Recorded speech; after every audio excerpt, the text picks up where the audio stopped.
Subscribe कीजिए ध्येय IAS channel को और बेल आइकन को दबाइए लेटेस्ट वीडियो सबसे पहले देखने के लिए।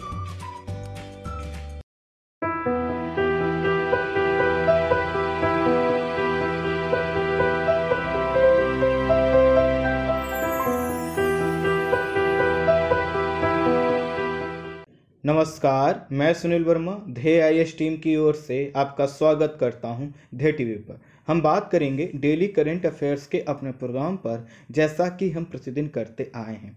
इस वीडियो में मैं दो टॉपिक डिस्कस कर रहा हूं। पहला जो टॉपिक है, इसमें हम बात करेंगे चीन के विस्तारवाद पर और समझने का प्रयास करेंगे कि चीन अपनी विस्तारवाद नीति के तहत सीमा के किस क्षेत्र में आवासीय कॉलोनी का विकास कर रहा है। वहीं जो दूसरी खबर है, उसमें हम बात करेंगे अफगानिस्तान के संदर्भ में और समझने का प्रयास करेंगे कि अफगानिस्तान के संदर्भ में डोनाल्ड ट्रंप की प्रशासन ने जो निर्णय लिया है वह कितना घातक हो सकता है, भारत की चिंताएं क्या हैं, विश्व की क्या चिंता है। आइए इन्हीं दोनों खबरों को एक एक करके विश्लेषित करते हैं। सबसे पहले हम बात करेंगे चीन के विस्तारवाद के ऊपर। थोड़ा सा इंडिया का मैप देखिए। इंडिया का अगर आप मैप देख पा रहे हैं तो आपको पता चलेगा कि जो भारत की बाउंड्री है वह पाकिस्तान, अफगानिस्तान, चाइना, नेपाल, भूटान के साथ साथ बांग्लादेश और म्यांमार से लगती है। अब थोड़ा सा जो नॉर्थ वाला एरिया है, इसको और ध्यान से देखिए। अगर आप देख पा रहे हैं तो मैं अब इसको जूम कर रहा हूं।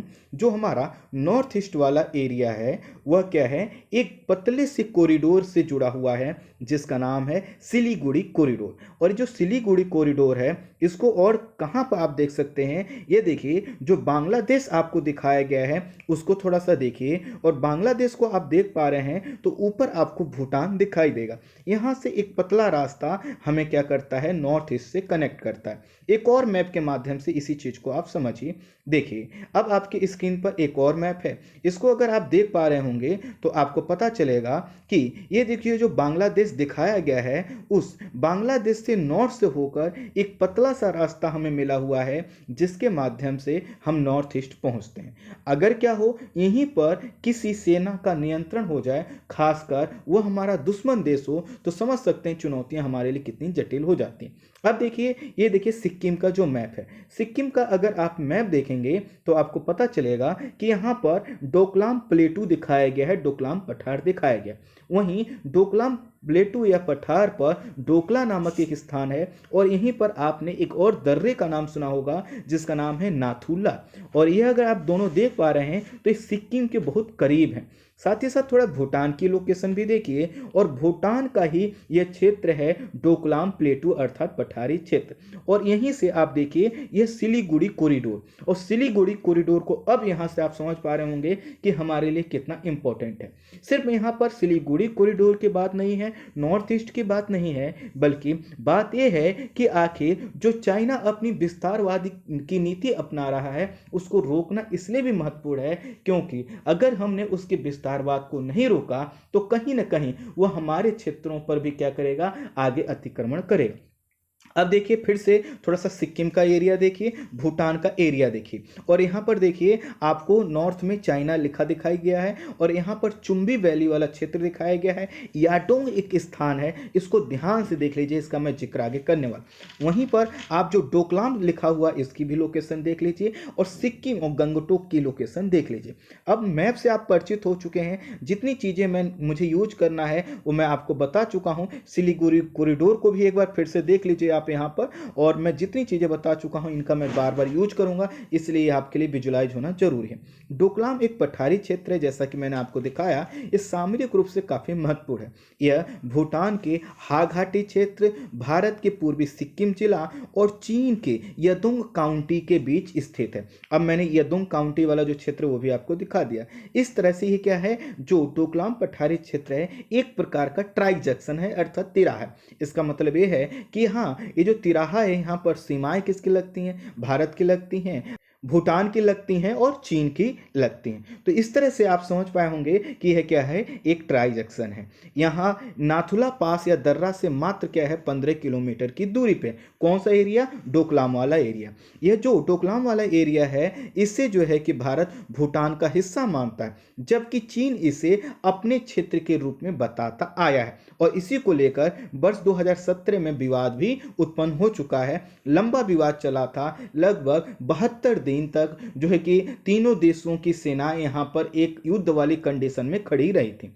लेकिन अगर हम इस पूरे क्षेत्र को समझें तो ये जो क्षेत्र है काफी सामरिक पॉइंट ऑफ व्यू से महत्वपूर्ण है। और इसी के कारण जो है कि वर्ष 1988 और 1998 में चीन और भूटान के बीच एक समझौता हुआ कि दोनों देश डोकलाम में शांति बनाए रखने की दिशा में काम करेंगे।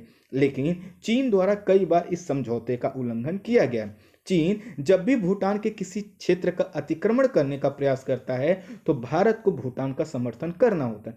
दरअसल है क्या, एक तो चीन क्या करता है, विस्तारवाद की नीति अपनाता है। दूसरा यह है कि दोनों देशों के बीच अर्थात भारत और भूटान के बीच में क्या हुआ था, वर्ष 1949 में अर्थात 1949 में एक समझौता हुआ था। समझौता यह हुआ था कि भूटान की विदेश नीति और रक्षा मामलों का मार्गदर्शन जो करेगा वह भारत करेगा।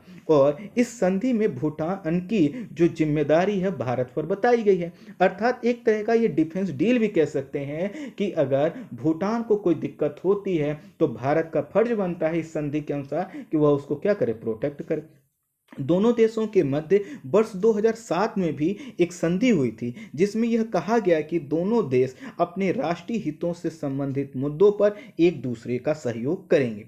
प्रश्न आएगा कि डोकलाम भारत के लिए भी क्या महत्वपूर्ण है क्या? तो है क्या कि चूंकि जैसा कि मैंने आपको दिखाया यह नाथुला दर्रा और सिक्किम से समीप है और यहाँ तक जो हमारी कनेक्टिविटी है उसके पॉइंट ऑफ व्यू से यह महत्वपूर्ण हो जाता है कि इस क्षेत्र में किसी दुश्मन देश की उपस्थिति ना हो।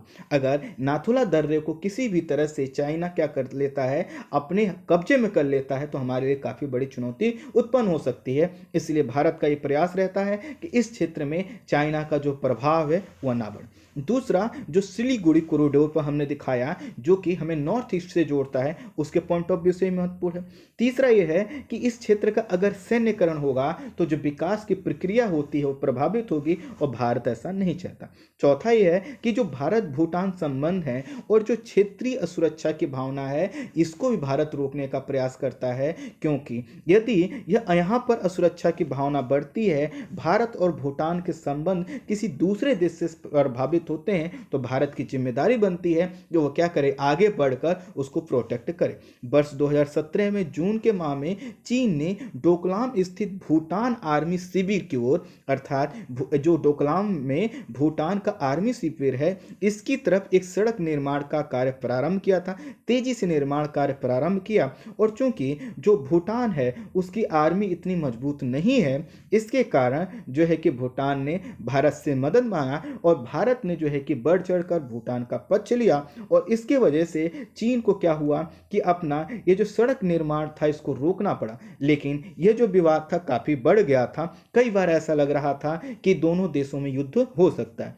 भूटान की आर्मी ने जैसा कि हमने कहा कि सहयोग मांगा, वो सहयोग मांगते रहता है। प्रश्न आएगा अब क्या हुआ है, इस चीज को हम अब क्यों डिस्कस कर रहे हैं? तो देखिए जो पूरा बैकग्राउंड था उससे हम ये समझ पाएंगे कि भारत को कौन सा स्टैंड लेना चाहिए। दूसरा ये हम समझ पाएंगे कि चीन का जो विस्तारवाद का प्रयास है वो पहला प्रयास नहीं है, वो कई बार कर चुका है। चीन की मीडिया में यह दावा किया जा रहा है कि चीन ने भूटान के पास चीनी क्षेत्र में एक गांव बसाया है। विवाद यह है कि चीन जिस क्षेत्र को अपना बता रहा है वह विवादित क्षेत्र है और यह जो क्षेत्र चीनी गांव बसाया गया है भी क्या है, विवादित क्षेत्र पर ही बनाया गया है। चीन के अनुसार यह गांव तिब्बत के स्वायत्त स्थित याडोंग काउंटी का हिस्सा है जो हमने बताया, लेकिन यह जो भारत का मानना है कि नहीं यह डोकलाम क्षेत्र का है और डोकलाम क्षेत्र क्या है, एक विवादित एरिया।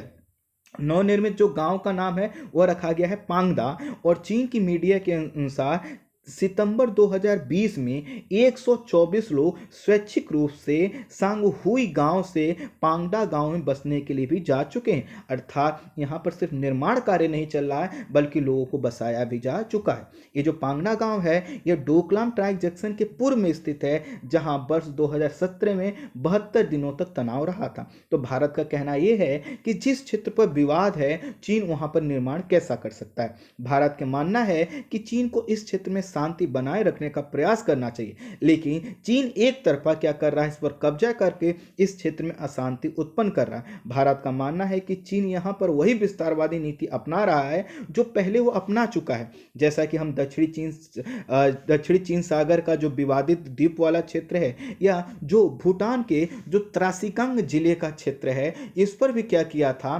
चीन ने, सबसे पहले यहां पर दावा किया, कुछ दिन बाद यहां पर कुछ निर्माण कर दिया, अपने लोगों को बसा दिया, और अपने लोगों को बसाकर उसने कहा कि हमारे यहाँ तो हमारे लोग पहले से रहते हैं, इस तरह से हमारा हिस्सा है। अर्थात यह जो भूटान का त्रासिकांग क्षेत्र है, यहाँ पर चीन यह पॉलिसी पहले भी अपना चुका है। इसीलिए भारत का कहना है कि नहीं, यह जो हरकत है काफ़ी जो है कि चिंताजनक है, और चीन को यह जो निर्माण कार्य किया गया है, जो यहाँ पर लोगों को बसाया जा रहा है, इसको वापस करना चाहिए। लेकिन यह जो चीन है वह क्या है, इस चीज़ के लिए तैयार नहीं है। भूटान के अधिकारियों ने अपने किसी क्षेत्र में चीनी गांव की उपस्थिति से इनकार किया है, और इसी आधार पर चीन क्या कर रहा है, भारत पर ही उल्टा आरोप लगा रहा है कि जो है कि भारत क्या करता है, चीन और भूटान के संबंध को अस्थिर करने का प्रयास करता है। लेकिन भारत ने स्पष्ट किया है कि यह जो क्षेत्र है विवादित क्षेत्र है, और इस विवादित क्षेत्र पर अगर चीन की उपस्थिति दर्ज होती है तो इसका मतलब क्या है, यह माना जाए कि चीन अपनी अंतर्राष्ट्रीय प्रतिबद्धता और क्षेत्रीय अखंडता की प्रतिबद्धता से वापस लौट रहा है। प्रश्न आएगा कि भारत क्यों चाह रहा है कि यहाँ पर चीन का जो हस्तक्षेप है वो ना बढ़े। सबसे पहले तो यह कि भारत भूटान जो संबंध है वो सामरिक, ऐतिहासिक और भौगोलिक रूप से महत्वपूर्ण है। इसलिए भारत ने आज़ादी के 2 वर्ष के भीतर ही वर्ष 1949 में क्या किया था, समझौता कर लिया। तो दरअसल क्या है, भूटान के सामने कई बार चुनौती ये आ जाती है कि उसका जो आकार है छोटा है, उसकी सेना मजबूत नहीं है, तो कैसे वो चाइना को काउंटर करे। लेकिन भारत ने आश्वस्त किया है कि जब भी किसी भी प्रकार की विस्तारवाद की नीति चाइना या कोई दूसरा देश अपनाएगा तो भारत क्या करेगा, उसका साथ देगा, और इस तरह से भारत उसी फर्ज को अपना निभा रहा है। दूसरा, दोनों देश अनेक जल विद्युत परियोजनाओं पर कार्य कर रहे हैं। भारत यहां से बड़ी मात्रा में अधिशेष बिजली खरीदता है, अर्थात जो है कि भूटान से खरीदता है। अब ये क्षेत्र क्या है, अगर मान लेते हैं कि आज उसने जो है कि डोकलाम क्षेत्र पर निर्माण किया है, आगे चलकर चूंकि भूटान के कई क्षेत्रों को लेकर चाइना के साथ उसका विवाद है, वो क्लेम कर सकता है कि ये क्षेत्र भी हमारे हैं। तो क्या हुआ, समय रहते ही अगर हमने इस समस्या का समाधान ना किया तो चुनौतियां काफी जटिल हो सकती। इसलिए भारत पहले से ही प्रयास कर रहा है कि वो क्या करे, इस क्षेत्र में किसी भी प्रकार के विस्तारवाद को रोके। तीसरा कारण यह भी है कि भारत भूटान के विकास के लिए निरंतर सहयोग करता आया है। भारत ने भूटान की 12वीं पंचवर्षीय योजना, जिसका समय काल वर्ष 2018 से 23 तक है, इसके लिए भी 4500 करोड़ रुपए दिए हैं। और भारत का प्रयास यह रहता है कि यहाँ पर जो विकास हो तेजी से हो, लेकिन विकास की प्रक्रिया के लिए जरूरी है कि वहाँ पर किसी प्रकार की अशांति उत्पन्न ना हो। जैसा कि भारत का मानना है, जिस एरिया को जो है कि चीन अपना एरिया बता रहा है वो भूटान का है। अगर यही विस्तारवाद की नीति जो है कि चाइना ने भूटान के अन्य क्षेत्रों पर दर्शाई तो यहाँ क्या होगा, भूटान में जो विकास की प्रक्रिया है, जो शांति की प्रक्रिया है, वह क्या होगी, प्रभावित होगी। पूर्वोत्तर क्षेत्र में शांति और सुचारू आवागमन के लिए तो ये क्षेत्र हमारे लिए महत्वपूर्ण है। ये साथ ही साथ भारत और भूटान कई जो है कि मंचों पे एक साथ काम करते हैं, जैसे कि सार्क में, BBIN में, बिम्स्टेक में, इन सभी में वो एक दूसरे के साथ मिलकर कार्य करते हैं। इसे में भारत के लिए जिम्मेदारी और महत्वपूर्ण हो जाती है कि वह क्या करे, भूटान के हितों को संरक्षित करने का प्रयास करे। तो आई होप आप पूरे टॉपिक को समझ पाए होंगे। अब हम बढ़ते हैं अपने दूसरे टॉपिक की ओर, जो अफगानिस्तान से रिलेटेड है। आइए थोड़ा सा समझते हैं मैप के माध्यम से इसको। अब देखिए आपकी स्क्रीन पर जो अफगानिस्तान का मैप है इसको देखिए, लेकिन यहाँ पर थोड़ा सा कलर को देखिए, कलर कॉम्बिनेशन को देखिए। आपको पता चलेगा यहाँ पर दो कलर के जो है कि कलर दिखाए गए। सबसे पहला देखिए डिस्ट्रिक्ट कंट्रोल्ड बाय तालिबान, अर्थात जो डार्क कलर में हल्का सा रेड कलर में दिखाया गया है वो कौन सा एरिया है, वह एरिया है जो कि तालिबान के कब्जे में है।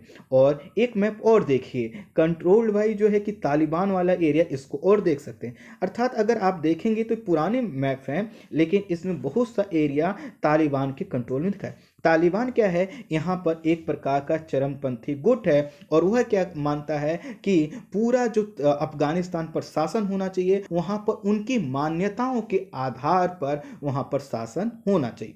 प्रश्न आएगा कि आखिर यह अफगानिस्तान, अलकायदा और जो है कि अमेरिका का संबंध है क्या। थोड़ा सा पीछे जाते हैं और उस चीज़ों को समझने का प्रयास करते हैं। आपको पता है 11 सितंबर 2001 को संयुक्त राज्य अमेरिका पर अलकायदा के आतंकवादियों ने 4 वाणिज्यिक यात्री विमानों का अपहरण कर लिया और उसमें से 2 विमानों को जानबूझकर वर्ल्ड ट्रेड सेंटर और न्यूयॉर्क के ट्विन टावर्स से टकरा दिया। जो तीसरा विमान है उसको पेंटागन में टकराया गया और जो चौथा विमान है वह जो है कि क्रैश कर गया, अर्थात उसको जमीन पर गिरा दिया गया।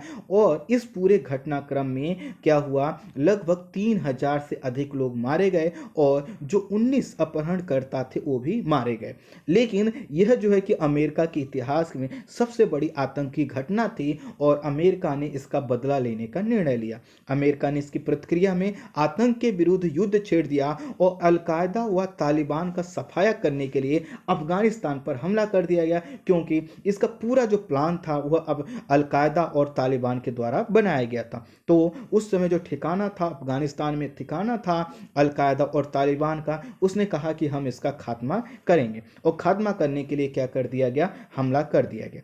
ठीक इसी तरह से एक घटना और हुई थी और वह हुई थी वर्ष 2003 में इराक पर क्या किया, अमेरिका ने हमला कर दिया। अमेरिका को यह जानकारी हुई कि इराक में क्या किया जा रहा है, महाविनाश वाले हथियार बनाए जा रहे हैं। तो अमेरिका ने कहा कि इराक अगर महाविनाश वाले हथियार बना लेता है तो ये क्या होगा, पूरे विश्व के लिए अशांति उत्पन्न हो सकती है। इसको समाप्त करने के लिए उसने हमला कर दिया। हमला जो इराक पर किया गया वह 2 आधारों पर कि सद्दाम हुसैन को खत्म करना है और महाविनाश के जो हथियार उनको नष्ट करना। हालांकि बाद में पता चला कि यहाँ पर इस प्रकार की कोई महाविनाश हथियार तो थे ही नहीं, लेकिन इस युद्ध में क्या हुआ, इस हमले से क्या हुआ, इराक पूरी तरह से बर्बाद हुआ। युद्ध से बर्बाद हो चुके इराक में अमेरिकी सेना वर्ष 2011 तक रही और उसने कहा कि हम इराक की सेना को प्रशिक्षित करते हैं, उसको सलाह देंगे और उसको हम इतना इफेक्टिव बनाएंगे कि किसी भी प्रकार के आतंकवाद का वो सामना कर सके।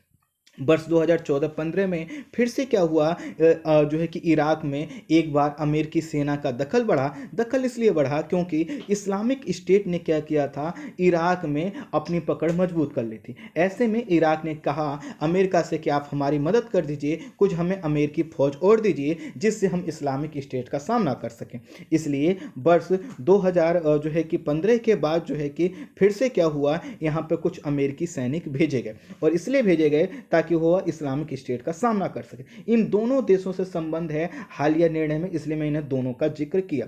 अब हुआ क्या कि यहाँ पर जो है कि इस्लामिक स्टेट का सफाया कर दिया गया, उसके बाद भी कुछ अमेरिकी सैनिक यहाँ पर रुके रहे ताकि कोई भी अगर तात्कालिक चुनौती उत्पन्न होती है तो उसका समाधान किया जा सके। अफगानिस्तान में अमेरिका और नाटो सहयोगी देशों ने अलकायदा और तालिबान के खात्मे के लिए लंबे समय से वहां पर क्या कर रहे हैं, संघर्ष कर रहे हैं, लेकिन पूर्ण सफलता उन्हें अभी नहीं मिल पाई है। आज भी अफगानिस्तान के 2/3 जो क्षेत्र हैं उस पर तालिबान का नियंत्रण है। इस संघर्ष में 3500 जो है कि अंतर्राष्ट्रीय सैनिक और 1,10,000 से अधिक अफगान नागरिकों की मृत्यु हो चुकी है। अमेरिका लेकिन धीरे धीरे अपने सैनिकों को यहां से निकालना चाहता है। इसीलिए फरवरी 2020 में अमेरिका और तालिबान के बीच एक शांति समझौता हुआ जिसमें तालिबान ने हिंसा रोकने की बात कही है। इस समझौते के अनुसार मई 2021 तक अफगानिस्तान से सभी अमेरिकी सैनिकों की वापसी होनी।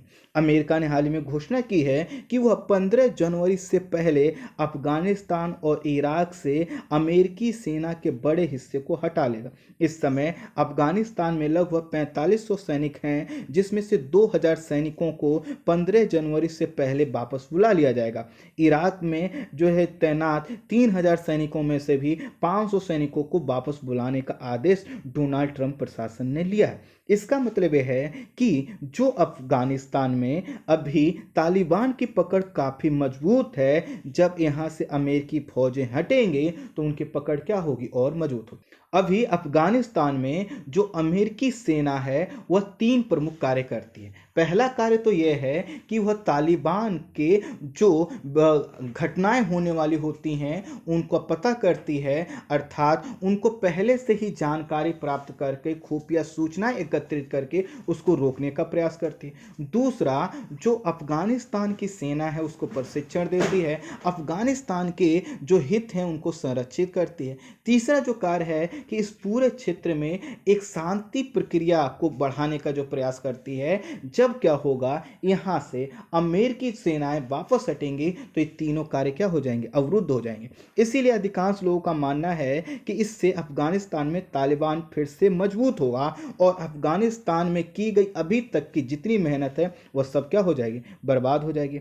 अमेरिकी फौजों के साथ यहाँ पर नेटो ने भी क्या किया था, तालिबान के खात्मे के लिए वह जो है कि आया था और वो लड़ भी रहा, अभी भी लड़ रहा है। ट्रंप के इस निर्णय पर जो नेटो के महासचिव हैं उन्होंने कहा है कि जल्दबाजी और बिना ठीक तरह सोचे विचारे लिया गया कोई भी फैसला काफी महंगा साबित हो सकता है। अफगानिस्तान फिर से आतंकियों के लिए सबसे बड़ा प्लेटफॉर्म बन रहा है। हम अफगानिस्तान में साथ गए थे और सही समय आने पर वहां हटने का फैसला भी हमें मिलकर करना चाहिए, लेकिन डोनाल्ड ट्रंप का जो प्रशासन है वह चाहता यह है कि जैसे उनकी गद्दी हटे उससे पहले अफगानिस्तान से जो अपने सैनिक हैं उनको जो है कि वापस बुला लें। और दरअसल यह उनके एक एजेंडे का हिस्सा है जिसमें वह दिखाना चाहते हैं कि हमने तालिबान के साथ जो है कि एक समझौता करके हमने अपनी जो फौज हैं, हमारे जो सेना के जवान हैं, उनको हमने वापस बुला लिया, ऐसा उनका कुछ मंशा है। लेकिन अगर अफगानिस्तान की सिचुएशन को देखें तो काफ़ी अभी भी यहाँ पर वस्ट बनी हुई है।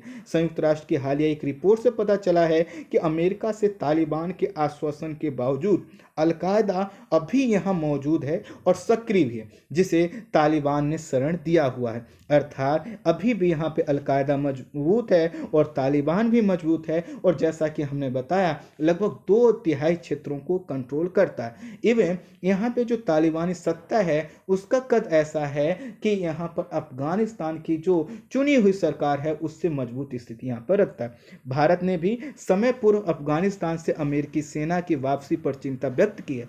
भारत का मानना है कि इससे यहाँ आतंकी नेटवर्क मजबूत हो सकते हैं और इससे क्या होगा, भारत अफगानिस्तान और वैश्विक शांति के लिए यहाँ के जो आतंकी नेटवर्क हैं वह जो है कि विषम स्थिति उत्पन्न कर सकते हैं। हाल ही में संयुक्त राष्ट्र सुरक्षा परिषद की बुलाई गई एक बैठक में भारत ने अफगानिस्तान में तत्काल व्यापक युद्ध विराम और शांति लाने के प्रयासों को बढ़ाने की अपील की है। युद्ध विराम का मतलब यह है कि यहाँ पर जिस प्रकार के भी युद्ध हो रहे हैं, चाहे तालिबान का संघर्ष हो या वहाँ की चुनी हुई सरकार से सैन्य संघर्ष हो या फिर वहाँ पर जो बाहर की जो फौज हैं उनके द्वारा आपसी एक तरह से प्रतिस्पर्धा हो, उन सभी चीज़ों को रोकने का प्रयास किया है। और भारत ने कहा है कि हमें उन चीज़ों पर आगे बढ़ना चाहिए जिन चीज़ों से शांति स्थापित हो सकती है, यहाँ के लोगों का विकास जो है कि अच्छा हो सकता है। भारत का मानना है कि अफगानिस्तान पाकिस्तान के बीच 2670 किलोमीटर लंबी सीमा रेखा पर जब तक शांति नहीं आ जाती है, अफगानिस्तान में स्थायी नागरिक सरकार की स्थापना नहीं हो जाती है, तब तक सभी देशों को हर संभव शांति लाने का प्रयास करना चाहिए। अर्थात यह जो पाकिस्तान अफगानिस्तान वाली सीमा है, जब यह अशांत रहेगी तो आपको पता है पाकिस्तान भी क्या है, आतंकवाद का गढ़ है। वह क्या करता है, आतंकवाद और अलकायदा को बढ़ावा देने का प्रयास करता है। तो भारत का कहना है कि यहाँ पर हमें सिर्फ ये नहीं देखना है कि तालिबान का कितने एरिया पे कंट्रोल है, बल्कि हमें इस रूप में देखना है कि आखिर यहाँ पर दोबारा आतंकवाद की जो जड़ें हैं वह पनप सकती हैं कि नहीं। जब तक ये नहीं हो जाता, जब तक यहाँ पर नागरिक सरकार या कोई भी चुनी हुई स्थायी सरकार की भी स्थापना नहीं हो जाती तब तक यहाँ से वापस हटना और इस तरह से हटना ठीक नहीं है। भारत यहाँ शांति के लिए 4 बिंदुओं पर फोकस करने का विचार रखता है। ये 4 बिंदु कौन से हैं कि शांति प्रक्रिया अफगानी सरकार के नेतृत्व में, अर्थात जो वहाँ पर चुनी हुई सरकार है उसके नेतृत्व में शांति प्रक्रिया को बढ़ाया जाए। जैसा कि अमेरिका ने क्या किया था, तालिबान के साथ समझौता किया था लेकिन अफगानी सरकार के साथ समझौता नहीं किया था। इस पर यह जो है कि काफ़ी अच्छी पहल है। भारत का मानना है कि चूंकि यहाँ पर चुनी हुई सरकार है तो उसकी भी भूमिका इस प्रक्रिया में होनी चाहिए। दूसरा, भारत कहता है कि आतंकवाद के खिलाफ जीरो टॉलरेंस की नीति हमें अपनाने की आवश्यकता है। साथ ही साथ महिला अधिकार, अल्पसंख्यकों, वंचितों के अधिकारों के भी हमें बात करनी चाहिए और यहाँ की जो आधारभूत संरचनाएं हैं, चाहे हेल्थ सेक्टर का हो, एजुकेशन सेक्टर का हो, सभी को हमें एक दूसरे का बढ़ाने का प्रयास करना चाहिए। चौथा है कि अन्य देशों को अफगानिस्तान का प्रयोग अपने हितों के लिए या अपने फायदे के लिए नहीं करना चाहिए। अगर ऐसा नहीं करेंगे देश तो क्या करेंगे, कोई स्थायी समाधान निकालेंगे और इससे क्या होगा, उस देश की जो जेन्युइन समस्या है उसका समाधान हो पाएगा। भारत विश्व के उन देशों में शामिल है जिसने अफगानिस्तान में सर्वाधिक निर्माण कार्य किए हैं तथा शांति को बढ़ावा दिया। मैं आपसे ये जानना चाहता हूं कि अगर कुछ भी आपको ऐसा याद होता है जो बहुत बड़ा है, जो भारत के द्वारा अफगानिस्तान में बनाया गया है, तो आप मुझे जरूर बताइए।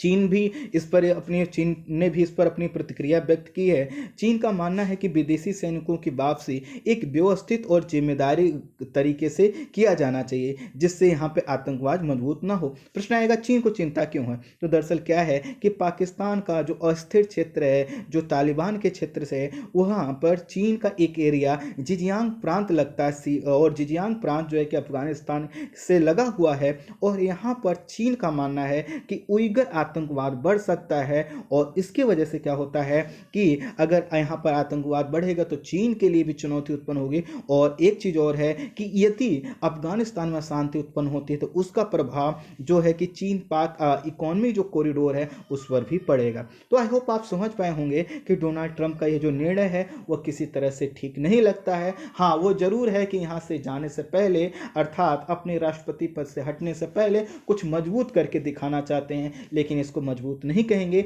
ये जल्दबाजी में उठाया गया एक फैसला है। तो इस वीडियो में इतना ही। Thank you so much.